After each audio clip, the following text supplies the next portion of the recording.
സംസ്ഥാനത്തെ സ്വകാര്യ ആശുപത്രി നഴ്സുമാർ വീണ്ടും സമരത്തിലേക്ക്. ഇന്നു മുതൽ 26 പ്രമുഖ ആശുപത്രികളിലാണ് സമരം പുനരാരംഭിക്കുന്നത്. ഹൈക്കോടതി നിർദ്ദേശപ്രകാരം നടത്തിയ മധ്യസ്ഥ ചർച്ച പരാജയപ്പെട്ടതിനെ തുടർന്നാണ് സമരം പുനരാരംഭിക്കുന്നത്. എന്നാൽ സമരത്തെ കർശനമായി നേരിടുമെന്ന നിലപാടിലാണ് മാനേജ്മെന്റ് അസോസിയേഷൻ. ഗോപാൽ ശിലാസനിലുണ്ട് വിശദാംശങ്ങൾ നൽകാൻ. ഗോപാൽ, കാര്യങ്ങൾ വീണ്ടും സങ്കീർണമാകുന്നു. ഏതൊക്കെ 26 പ്രമുഖ ആശുപത്രികളിലാണ് സമരം പുനരാരംഭിക്കുന്നത്? എങ്ങനെയൊക്കെയാണ് നീക്കങ്ങൾ? ഒപ്പം ഇതിനെ തടയിടാൻ അല്ലെങ്കിൽ പ്രതിരോധിക്കാൻ മാനേജ്മെന്റ് എന്താണ് ഉദ്ദേശിക്കുന്നത്?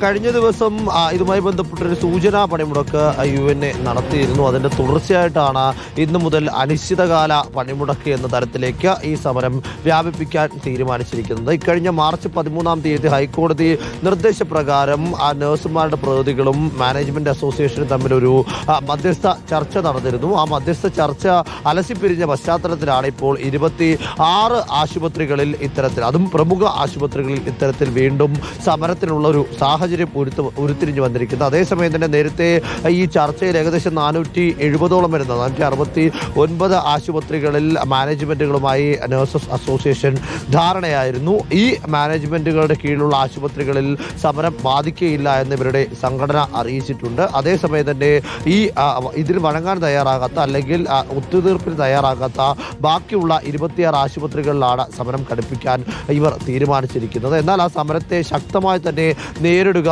എന്ന നയത്തിലാണ് ഇപ്പോൾ മാനേജ്മെന്റുകളുള്ളത്. ഒരു തരത്തിലും വഴങ്ങി കൊടുക്കേണ്ടതില്ല, വിട്ടുവീഴ്ച ചെയ്യേണ്ടതില്ല, സമരമെങ്കിൽ സമരം അങ്ങനെ തന്നെ പോകട്ടെ എന്ന തരത്തിലേക്കാണ് ഈ മാനേജ്മെന്റുകൾ തീരുമാനമെടുത്തിരിക്കുന്നത്. 40,000 രൂപ അടിസ്ഥാന ശമ്പളമാക്കുക, 2018 മുതൽ മുടങ്ങിക്കിടക്കുന്ന ശമ്പള പരിഷ്കരണം നടപ്പിലാക്കുക തുടങ്ങിയ വിവിധ ആവശ്യങ്ങൾ ഉന്നയിച്ചുകൊണ്ടാണ് നേരത്തെ ഇത്തരത്തിൽ ഒരു സമരം നടത്തി വന്നിരുന്നത്. ആ സമരം സർക്കാരിൻ്റെ അടക്കം ഒത്തുതീർപ്പിൻ്റെ പശ്ചാത്തലത്തിലാണ് മാർച്ച് 13 പിൻവലിക്കുന്നത്. പിന്നീടാണ് ഈ ഹൈക്കോടതിയുടെ നിർദ്ദേശപ്രകാരമുള്ള ചർച്ച ഉണ്ടാകുന്നതും. ആ ചർച്ച ഒരു പരിധിവരെയെങ്കിലും ഫലം കണ്ടുവെങ്കിലും ഈ മേൽപ്പറഞ്ഞ പോലെ 26ഓളം ആശുപത്രികളിൽ ഇപ്പോഴും തീരുമാനമായിട്ടില്ല. ആ സമരം എങ്ങനെയാണ് മുന്നോട്ട് പോകുക എന്നതാണ് ഇനി കണ്ടറിയേണ്ടത്. ആ സമരത്തെ എങ്ങനെയാണ് മാനേജ്മെന്റുകൾ നേരിടുക എന്നതാണ് ഏറ്റവും പ്രധാനമായി നോക്കിക്കാണാനുള്ളത്.